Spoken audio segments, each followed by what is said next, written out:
Hello everyone, आपका स्वागत है मेरे चैनल योर फुजोशी में। आप लोग कैसे हैं? आई होप कि आप लोग ठीक होंगे। तो चलिए हम लोग अपनी स्टोरी की स्टार्टिंग करते हैं। लास्ट पार्ट में हमने देखा था कि तीनों बच्चे रोने लग जाते हैं, जिनको सारे लोग मिलकर चुप करा रहे थे, लेकिन तीनों बच्चों में से कोई भी चुप होने का नाम ही नहीं ले रहा था। अब आगे लैंज़ेन अब अपने बच्चों के पास आता है। उनमें से एक बच्चे को अपनी आर्म्स में ले लेता है। जैसे ही वो बच्चा लैंज़ेन की गोद में आता है, वो सीधा रोना बंद कर देता है और चुप हो जाता है।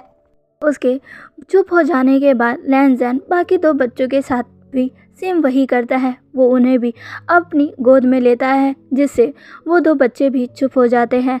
लैन कुरैन ये देखकर हैरान हो जाता है और फिर हैरानी के साथ कहता है, वांग जी, ये तुम्हें देखकर चुप हो गए। जिस पर आयुआन कहता है, ग्रैंडफादर, आपको नहीं पता है कि जब ये तीनों विंग के टमी के अंदर थे तब भी ये डैड की बातें माना करते थे। ये तीनों विंग के टमी के अंदर उसे बहुत लाते मारा करते थे, जिससे विंग बहुत गुस्सा हो जाया करता था। लेकिन जब डैड उन्हें शांत रहने को कहते थे तब ये तीनों ही शांत हो जाया करते थे। लैंज़ेन सबको देखकर कहता है, ये तीनों भूखे हैं, मैं इन्हें भी विंग के पास ले जा रहा हूँ। इतना कहकर लैंज़ेन अपने बच्चों को विंग के पास ले जाता है। तब तक विंग खाना खा चुका था, इसीलिए लैंज़ेन दो बच्चों को विंग की गोद में दे देता है। विंग उन दोनों बच्चों को अपनी गोद में लेते ही उन दोनों को फीड कराने लगता है और लैंज़ेन एक बच्चे को लेकर बस रूम में इधर उधर घूमता रहता है। कुछ देर बाद जब दोनों ही बच्चे फीड कर लेते हैं तो लैंज़ेन तीसरे बच्चे को विंग की गोद में दे देता है और दोनों बच्चों को ले जाकर पालने में सुला देता है और फिर नहाकर विंग के पास बैठ जाता है। विंग जब लैंज़ेन को देखता है तो वो देखता है कि लैंज़ेन कितना थका हुआ लग रहा है। लैंज़ेन की आंखों को देखकर साफ साफ पता चल रहा था कि लैंज़ेन थका हुआ है। इसीलिए विंग कहता है, सर प्लीज़ आप थोड़ी देर के लिए आराम कर लीजिए, आप बहुत थके हुए हैं। लैंज़ेन विंग को देखता है और कहता है, नहीं विंग, मैं ठीक हूँ, मुझे आराम की ज़रूरत नहीं है। लैंज़ेन की बात सुनकर विंग को गुस्सा आता है। वो गुस्से से लैंज़ेन को देखता है और थोड़ी तेज़ आवाज़ में लैंज़ेन को डांटते हुए कहता है, मैंने आपसे कहा है कि आप थोड़ी देर सो जाइए और आराम कर लीजिए। अगर आप बीमार पड़ गए तो आपका ख्याल कौन रखेगा? हम चारों का ख्याल कौन रखेगा? मैं आपका ख्याल रखने की हालत में नहीं हूँ, और हमारा ख्याल कौन रखेगा? आयुआन भी अपनी पढ़ाई के लिए बाहर जाता रहता है और घर पर भी नहीं रहता। वो रात को भी घर पर नहीं रहता है। इसलिए कह रहा हूँ कि आप थोड़ा आराम कर लीजिए और सो जाइए। विंग की बातें सुनकर लैंज़ेन हैरान हो जाता है और हैरानी के साथ विंग को देखता है और चुपचाप बिस्तर पर लेट जाता है और अपनी आंखें बंद कर लेता है। और कुछ समय बाद ही लैंज़ेन को नींद आ जाती है, क्योंकि वो सच में थका हुआ था, इसीलिए वो अब सो चुका था। लैंज़ेन को सोते देखकर विंग के चेहरे पर मुस्कान आ जाती है और वो धीरे से अपनी जगह से उठकर एक कंबल लेकर लैंज़ेन को उस कंबल में कवर कर देता है। कुछ देर बाद विंग को अपने दरवाजे पर खटखटाने की आवाज़ सुनाई देती है। विंग जब उठकर दरवाज़ा खोलने के लिए सामने देखता है तो सामने आयुआन खड़ा था।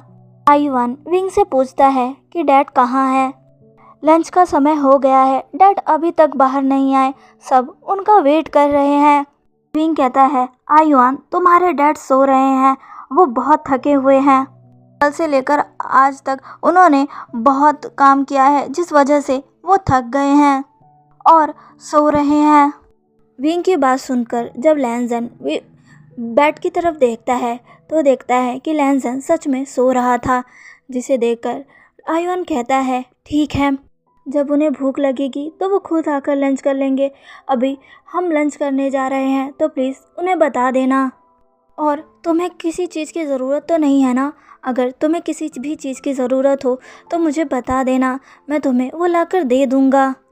आयुआन की बात सुनकर विंग कहता है, अभी तो मुझे किसी भी चीज़ की ज़रूरत नहीं है, जब मुझे किसी चीज़ की ज़रूरत होगी तो मैं तुम्हें बता दूँगा। उसके बाद आईवन वहाँ से चला जाता है। विंग अपने रूम के अंदर वापस आता है और जाकर लैंजन के पास बैठ जाता है और लैंजन को देखने लगता है। लैंजन सोते हुए बहुत प्यारा लग रहा था। फिर विंग की नज़र अपने बच्चों पर जाती है। अपने बच्चों को देखकर विंग फिर से लैंजन को देखता है और फिर अपने बच्चों को देखता है और कहता है, सच में तुम चारों एक जैसे दिखते हो। ये देखकर विंग के चेहरे पर मुस्कान आ जाती है। उसके बाद अचानक से विंग के दिमाग में एक शैतानी चीज़ सोचती है और वो अपने अंगूठे से लैंजन की नाक को छूने लगता है और उसके बाद वो धीरे धीरे अपने अंगूठे को लैंजन के होठों पर ले जाता है और फिर उसके होठों को छूने लगता है। विंग को लैंजन के लिप्स बहुत ही ज़्यादा सॉफ्ट लगते हैं, जिसके कारण विंग अब अपने लिप्स को लैंजन के लिप्स पर रब करना स्टार्ट कर देता है। लैंजन को जब अपने होठों पर कुछ महसूस होता है तो वो जल्दी से अपनी आंखों को खोलता है और देखता है कि विंग अपने होठों से उसके होठों को छू रहा था और एक दूसरे के लिप्स को रब कर रहा था। वो अपने लिप्स को लैंजन के लिप्स पर रब किए जा रहा था। विंग तुम क्या कर रहे हो? लैंजन विंग से पूछता है। लैंजन की आवाज़ सुनकर विंग को पता लगता है कि लैंजन उठ चुका है। जैसे ही उसे ये एहसास होता है वो जल्दी से अपना हाथों को हटा लेता है और फिर उठकर लैंजन को देखता है और कहता है, तुम्हारे लिप्स पर कुछ अटक गया था, मैं बस उसे हटा रहा था। विंग की बात सुनकर लैंजन कहता है, अगर कुछ लगा था तो हटा देते, इस तरह अपने लिप्स को मेरे लिप्स पर रब करने की क्या ज़रूरत थी, या तुम्हारा कुछ और करने का इरादा था? विंग लैंजन की बातें सुनकर हैरान हो जाता है और हैरानी के साथ लैंजन से कहता है, मेरा इरादा क्या है? मेरा कोई गलत इरादा नहीं था, मैं तो बस तुम्हारे लिप्स से कुछ निकाल रहा था। विंग की बातें सुनकर लैंजन उठकर बैठ जाता है और अपने फेस को विंग के फेस के करीब ले जाता है और जल्दी से विंग के लिप्स को क्रैप कर लेता है और फिर उसे किस करना स्टार्ट कर देता है। ये देखकर विंग की आंखें बड़ी हो जाती है और वो हैरानी के साथ लैंजन को देखता है, लेकिन फिर थोड़ी देर बाद ही विंग के चेहरे पर स्माइल आ जाती है और वो भी लैंजन के किस में उसका साथ देने लगता है और लैंजन के किस पर रिस्पॉन्स करने लगता है। लेकिन तभी अचानक लिली विंग के कमरे में आ जाती है और जैसे ही लिली कमरे का सीन देखती है वो जल्दी से अपनी आंखों पर हाथ रख लेती है और कहती है, इस बार भी मैंने कुछ नहीं देखा। लिली की आवाज़ सुनकर लैंजन और विंग तुरंत एक दूसरे से अलग हो जाते हैं। लैंजन लिली को देखता है और कहता है, क्या तुम्हें कभी किसी बड़े ने ये नहीं सिखाया कि किसी के कमरे में जाने से पहले दरवाज़ा खटखटाया जाता है? लैंजन की बात पर लिली कहती है, मुझे यह बात पता है ब्रदर इन लॉ, पर आयुन ने कहा था कि आप सो रहे हो, इस वजह से मैं आई थी। मुझे क्या पता था कि आप जाग रहे होंगे और ये सब कर रहे होंगे। मैंने इसलिए नहीं खटखटाया ताकि आपकी नींद खराब ना हो। मुझे लगा कि विंग कमरे में अकेले बैठे बैठे बोर हो रहा होगा और अगर बच्चे जाग गए होंगे तो मुझे उन्हें बाहर ले जाना चाहिए। इससे पहले लैंजन कुछ और बोल पाता, विंग बीच में बोल पड़ता है और कहता है, लिली बच्चे अभी भी सो रहे हैं और सर आप जाकर फ्रेश हो जाइए और लंच कर लीजिए। शायद अब तक सबने लंच कर लिया होगा। आइवान आपको बुलाने आया था, लेकिन उस समय आप सो रहे थे और मैंने आपको जगाना ठीक नहीं समझा, इसीलिए आइवान चला गया था। अब तक सबने कर लिया होगा, अब आप जाकर लंच कर लीजिए। लैंजन हाँ में सिर हिलाता है और उसके बाद बेड से उठकर जाकर अलमीरा से अपने कपड़े निकालने लगता है और अपने कपड़े लेकर वॉशरूम में चला जाता है। लेकिन लैंजन अब जब कपड़े निकाल रहा था तो विंग और उसके बेबीज़ की तस्वीर नीचे गिर जाती है, जिसे लैंजन नोटिस नहीं करता और अपने कपड़े लेकर वॉशरूम में चला जाता है। लेकिन लिली का ध्यान तुरंत ही उन तस्वीरों पर चला जाता है और लिली जाकर उन तस्वीरों को उठा लेती है।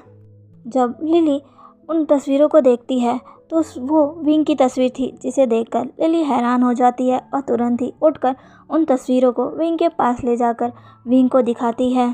विंग भी उन तस्वीर को देखकर हैरान हो जाता है, क्योंकि ये तस्वीरें पेंटिंग थी जिन्हें लैंजन ने खुद अपने हाथों से बनाया था।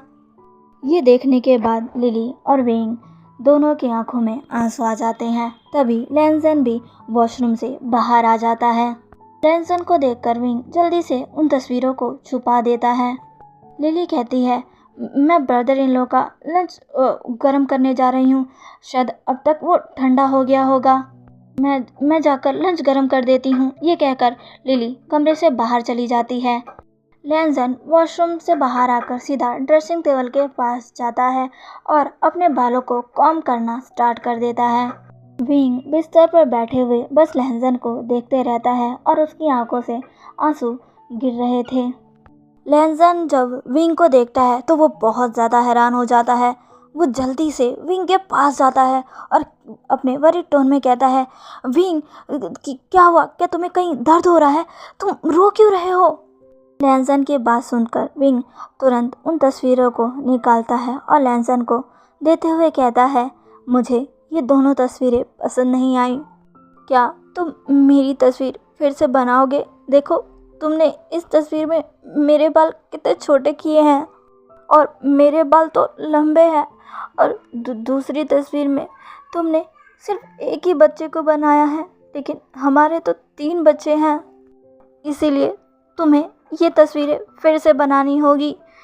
इतना कहने के बाद विंग उन तस्वीरों को फाड़ देता है। विंग को देखकर लैंजन हैरान हो जाता है और विंग से कहता है, विंग, मैंने ये तस्वीर तब बनाई थी जब मेरे पास तुम दोनों। लैंजन इतना कहते ही रुक जाता है और फिर कुछ समय के पॉज के बाद कहता है, नहीं थे, मेरा मतलब है कि जब मेरे पास तुम चारों ही नहीं थे। विंग मुस्कुराते हुए कहता है, इसीलिए मैंने इन तस्वीरों को फाड़ दिया है। तुम अब हम चारों की नई तस्वीर बनाओ। विंग की ये बात सुनकर लैंजन स्माइल करता है और जल्दी से विंग को हग कर लेता है। विंग भी लैंजन को हग बैक करते हैं। दोनों इसी तरह एक दूसरे को हग किए रहते हैं, लेकिन तभी उनके रूम का डोर ओपन होता है और ओपन होते ही बंद हो जाता है। विंग और लैंजन दोनों एक साथ बोलते हैं, आई वन। उसके बाद विंग और लैंजन एक दूसरे से अलग हो जाते हैं। लैंजन विंग से कहता है, ये बच्चे दरवाज़ा खटखटाना कब सीखेंगे? लैंजन की बातें सुनकर विंग हैरान हो जाता है और लैंजन को देखकर कहता है, कुछ देर पहले तुमने लिली से कहा था कि तुम्हें कभी किसी बड़े ने ये नहीं सिखाया कि किसी के कमरे में जाने से पहले दरवाज़ा खटखटाना चाहिए, तो क्या तुमने आयुआन को ये नहीं सिखाया? तुमने ये आयुआन को क्यों नहीं सिखाया? विंग की बात सुनकर लैंजन कहता है, विंग, तुम गलत हो, आयुआन ऐसा बिल्कुल नहीं है। मैंने आयुआन को बहुत अच्छी परवरिश दी है। आयुआन गलती से कमरे में आ गया होगा। लैंजन की बातें सुनकर विंग कहता है, आपका मतलब यह है कि लिली को अच्छी परवरिश नहीं मिली, इसलिए वो दरवाज़ा खटखटा कर नहीं आई, और आपने आयुआन को अच्छी परवरिश दी है। वो दोनों एक जैसे हैं। विंग ने ये सब गुस्से में कहा था। विंग को ऐसे देखकर लैंजन कहता है, अरे विंग, तुम इतनी सी बात पर गुस्सा क्यों हो रहे हो? लोग गलती करते रहते हैं, उनसे हो जाती है। वैसे गलती मेरी थी, मुझे लिली को इस तरह नहीं डांटना चाहिए था। वैसे मुझे भूख लगी है, मुझे लंच करने जाना चाहिए। शायद आयुआन मुझे बुला नहीं आया था। इतना कहकर लैंजन जल्दी से कमरे से बाहर चला जाता है। लैंजन कमरे से बाहर ही जाता है कि लेकिन अचानक उनके तीनों बच्चे जाग जाते हैं और ज़ोर ज़ोर से रोने लगते हैं। तीनों बच्चे के रोने की आवाज़ से लैंजन उनके पास आ जाता है और तीनों बच्चों को अपनी बाहों में उठाकर विंग के पास ले आता है और फिर विंग से कहता है, शायद ये तीनों भूखे हैं। विंग 2 बच्चों को अपनी गोद में लेकर उन्हें फीड करवाना शुरू कर देता है और लैंजन तीसरे बच्चे को अपनी गोद में ले रखा था, जो कि अभी भी रो रहा था। लैंजन उस बच्चे को लेकर कमरे में इधर उधर घूम रहा था ताकि वो बच्चा शांत हो जाए, पर वो बच्चा शांत होने का नाम ही नहीं ले रहा था। तभी उनके दरवाजे पर किसी की दस्तक होती है। विंग ये देखकर जल्दी से अपने ऊपर कपड़ा डाल लेता है और बेबी को मिल्क फीड करवाता है।